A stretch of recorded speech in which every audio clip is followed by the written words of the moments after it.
কি আছে subject plus verb plus object. তাহলে যখনই সাবজেক্টে এই ভার্বের কথা চলে আসে অবজেক্ট অথবা আদার ওয়ার্ড, ও দিয়ে অবজেক্টকে ডিনোট করছে, এস দিয়ে সাবজেক্ট আর ও ডাব্লিউ দিয়ে আদার ওয়ার্ডকে। ঠিক আছে, তো এই ভি যে ভার্বটা বললাম এটা যে মেন ভার্ব, তো সেক্ষেত্রে এইখানে ভিটাকে দু রকম আমাদের ভার্ব ইউজ হয়, একটা কি V1 আর একটা কি V5।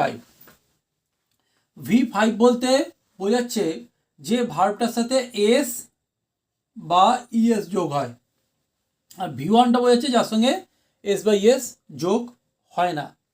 প্রেজেন্ট ইনডিফিনাইটে সাবজেক্ট অনুযায়ী কিন্তু আমাদের এই ভার্বগুলো চুজ করতে হয়।